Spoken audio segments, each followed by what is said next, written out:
I want to start talking about China and US relationship in the coming years and decades.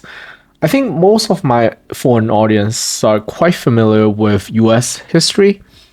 It was the unipolar world power, right? So it's important to study its history in order to anticipate and predict its future behavior.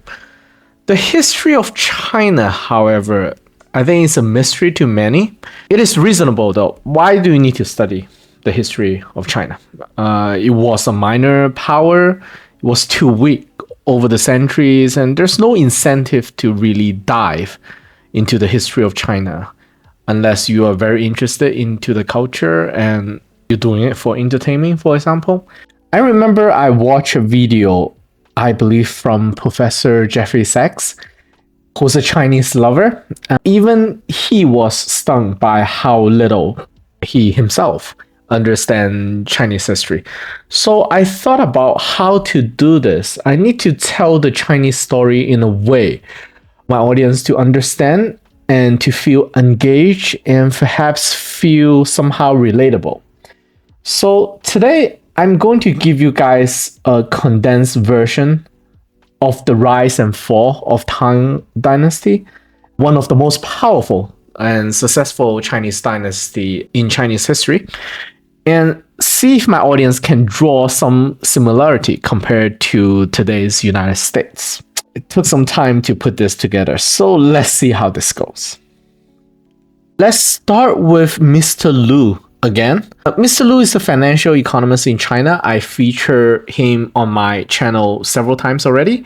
He wrote a few books on China's Song Dynasty and Ming Dynasty, but today he's going to talk about Tang Dynasty, which comes before Song Dynasty and Ming Dynasty. A bit of a history of himself first. When Mr. Lu was 8 years old, this is according to him, his left leg was ran over by a car and he was made crippled. Not sure how much it affected his quality of life today. And he couldn't go to school like a normal student, right? Her mother, who works in a middle school, have to carry him on her back to the middle school, and she throw him in the kitchen of the school. Just so happened though, the kitchen was ran by a retired Chinese literature teacher who took pity of Mr. Lu and started to teach him. But instead of teaching Mr. Lu the regular textbook math and literature, he started teaching one of Han Yu's poetry and writing, who was a politician back in the Tang Dynasty, so over 1200 years ago. Mr. Lu said that the book changed his life. He wanted to share some of the things in the book with Chinese newer generation, which I want to share with my audience today, the interesting history of Tang Dynasty, to see if it can provoke some thoughts. And according to his kitchen retired Chinese teacher, if you can read and understand this manuscript, you won't have problem reading and understanding other Asian Chinese literature. So before I go into the main content, let me show you what this book looks like. I do not think the original copy still exists. So this is a modern copy of the book. This is what it looks like. There's several versions of it. And this is a collection of his poetry, historical documents, letters he wrote to other government officials, opinions, and so on. Now, let me show you guys what it looks like inside the book. Okay, this is what it looks like. I think this is from several centuries ago, the printing, that is the writing, and this is the modern version. As you can see, it looks much nicer and it looks very fancy as well. I mean, look at this. If you can read and understand it, you can probably cast magic spell with it. All right. The rise of Tang Dynasty is originated from a military union from the north of Shanxi province and Shanxi province. They sound exactly the same, but Shanxi has an extra A in it. They're next to each other, by the way. We'll call it today, the military union, the Guanlong military union, okay? According to a historian, these people are not of pure Han ethnicity, but intermarriage with another ethnic minority group called Xianbei, which is a nomadic tribe in today's Inner Mongolia. I tried to dig into the historical documents. I would say you can consider them to be some kind of Asian Mongolian. So they are a nomadic tribe that interact frequently with the agriculture settlement of Han in northern China. Oh, by the way, this military union can trace its origins to as far as spring-autumn period, which is over 2,500 years ago. So it's a kind of tribal alliance for over 1,000 years, all right? The origin of Tang Dynasty is not from a peasant rebellion in which the first emperor of Tang is of royalty background, bloodline relationship to previous empire Sui. They are actually relatives in the previous dynasty. Now, Mr. Lu really liked these people because they were the founder, according to him, of China's socialism. What happened is that before Tang Dynasty, the Sui dynasty was very chaotic. A lot of civil war and people are poor, homeless, and starving. What Tang Dynasty did was to divide the land evenly to the population and even to other ethnic groups that are not of Han origin. According to historians, even Arabs and Turks received lands from the Tang Dynasty to settle in the region. The system is built on a mix of renting and owning the land, and is the foundation of Tang Dynasty's political and economic policy. The people receive and partly own the land, and they pay their tax by turning in a portion of their harvest. And the government will then sell those harvests to generate revenue. It was a very successful system in which the Chinese population grown from 10 million at the beginning to over 60 million within roughly 1 century. The capital of China, Chang'an at that time, today's Xi'an, was a city with over 1 million population. And on the entire planet, okay, I believe the first city who got close to 1 million population was Alexandria in Egypt. And then the first official one is Rome, who went over 1 million and stayed for several centuries above 1 million population. And then after that is Chang'an. So Chang'an was quite a big and successful city. Now, Tang Dynasty's power projection reached as far as the Persian Gulf. Tang Dynasty also ran a very sophisticated banking system, in which back then in China we call it guifang. They provide all kinds of banking services which make business transaction very easy, facilitating trade. They even have check money to be used for transaction, some kind of money order, so trade was booming very quickly.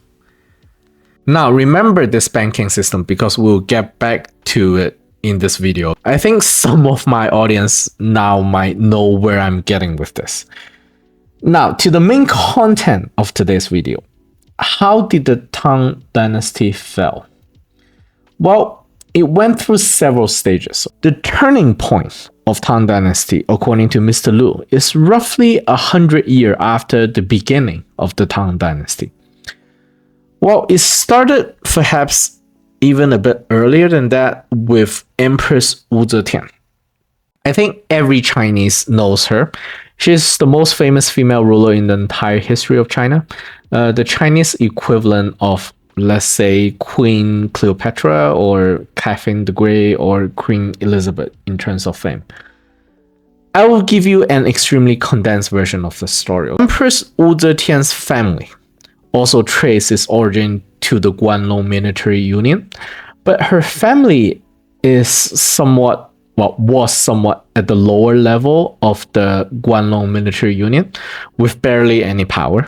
Now, to understand the structure of Tang Dynasty at that time, the political power and military power were held by the Guanlong military union, with its royal family holding most of the power. However, the wealth of the country was controlled by an economic union originated from the Shandong province. Shandong province is also very rich today, all right? So if you look at the power structure of the Tang Dynasty at that time, the military union, the royalty, they were good at governing the country with a very high level of philosophical ideology, Confucian thinking. They are also very good at military tactics and planning. Shandong Economic Union, on the other hand, is very rich and they pay a lot of tax to the government. Now, Empress Wu has a huge grudge towards the Guangdong military union.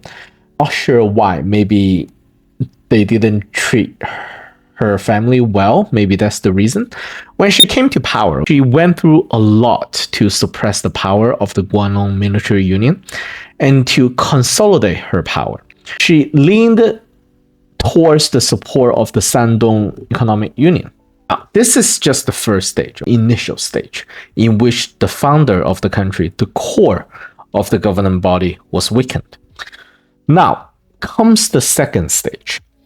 The ruler who came after Empress Wu, Emperor Li Longji, brought forward the pinnacle of Tang Dynasty, the most powerful era of the Tang Dynasty.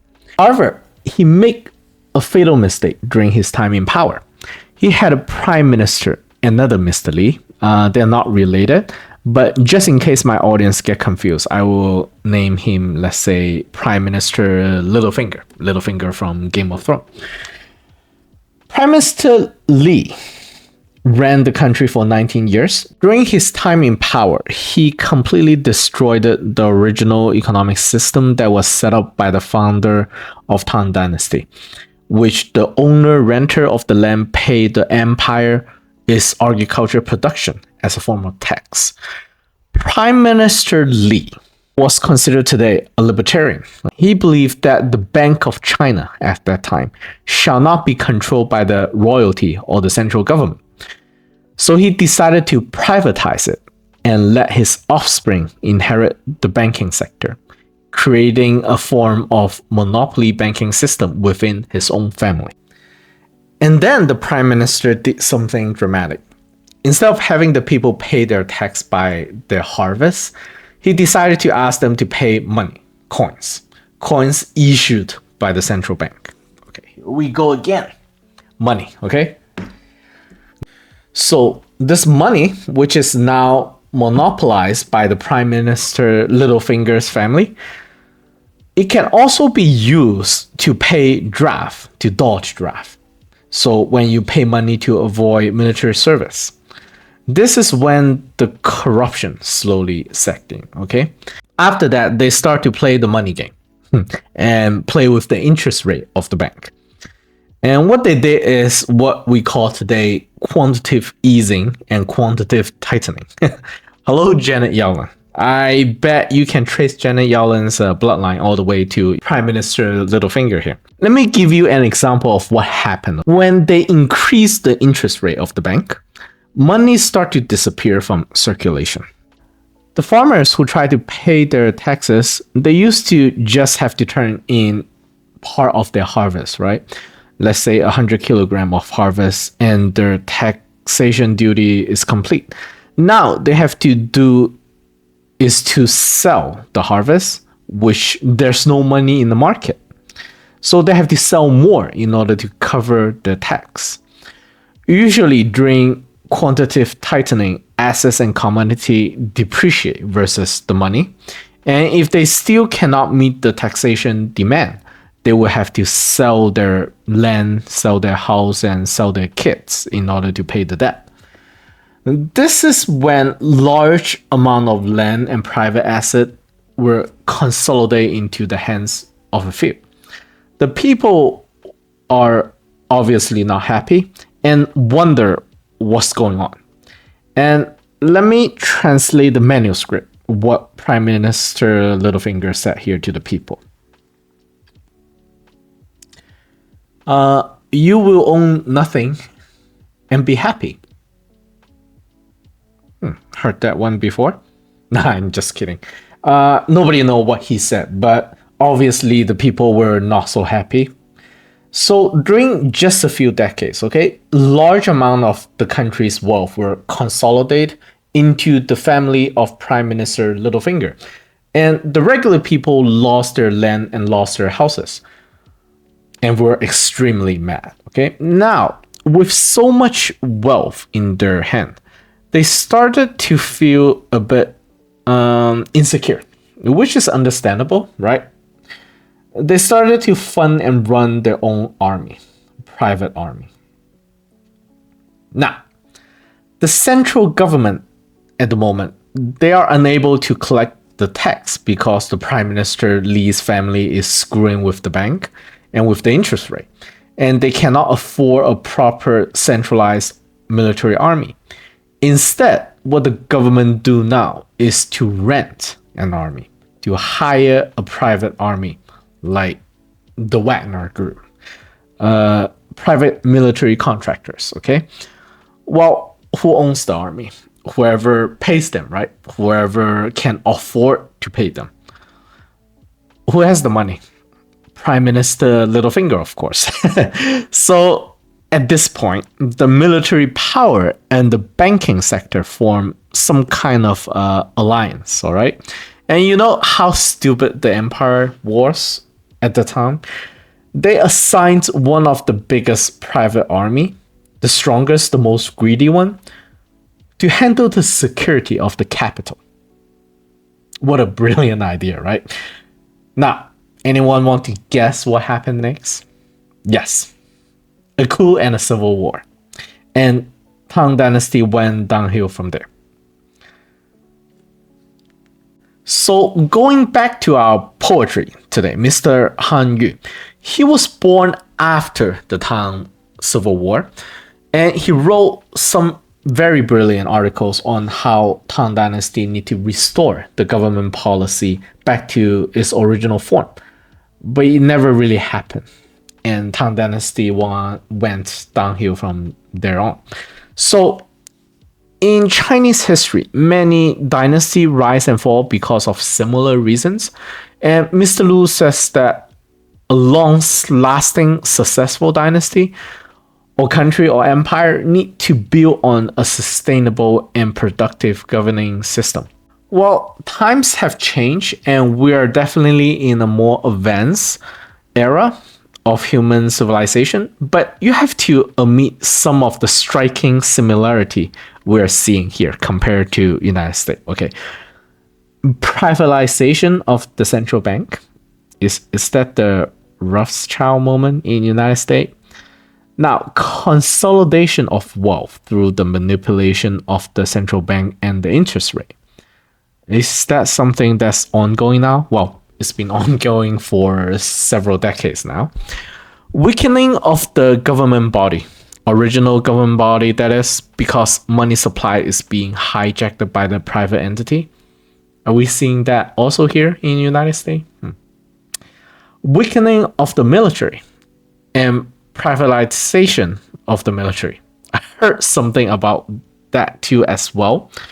Now, the military alliance between private military and banking sector, that is something kind of dangerous to talk about here on YouTube, but maybe I will talk about it in future. Well, coup and civil war. Ray Dalio said something about it, but let's hope it doesn't happen here in the United States, okay? Now, let me be honest with my audience. Both China and US today face huge problems. China's problem, the grand theme, okay, is, I would say, the transformation into a post-colonial economy. And it needs to figure out trade in a de-dollarized world. Or let's say a dollar that has become more or less hostile. The second thing is you need to reform internal taxation policy to reach a more sustainable government model, which is something that is under heavy discussion today. Very difficult. If it is not done well, China might face some serious problem, I would say. And then the third one, it needs to solve problem regarding inequality and build on a more sustainable growth model. Is something I believe most Chinese people believe that we still need to work on, probably for decades to come. And there are other issues such as reform education and foreign relationship with its neighbors. But I would say most of the problems regarding China is internal, I would say. Now, on to United States. There are many problems with US healthcare system, student debts, deindustrialization, foreign policy. But I think if you trace all these problems down to the root, okay, it is down to two core problems: the lack of control in the financial sector and the abuse of the monetary system. That's the two biggest problems I can see. And theoretically speaking, there are ways to fix these problems, but the biggest issue with United States today is that people who have the decision power to fix this problem is also making money off of it. So it's very similar to Tang Dynasty, the Prime Minister Littlefinger's family. They control the money supply, they control the government, they control media, they probably control the military somehow right now. So I'll be completely honest with my audience. Whether you see it this way or not doesn't matter. The chance for a system like this to, cleanse itself is close to impossible. Usually, that's how it goes. And every scenario is bad. Collapse is bad. That would be painful and chaotic. World War III is bad. That will lead to nuclear war. Expecting them to fix themselves is almost unrealistic. Have democracy work its magic? I mean, just look at Argentina. I'm not placing too much hope on democracy, to be honest. The only okay, potential good scenario from my perspective is that an external force, one like BRICS, to make the current US system unfeasible to operate and force the US ruling elite to adapt and change its strategy in a peaceful way. That's the only potential good scenario I can see. Let me know what you guys think in the comment section, and I will see you guys in the next video.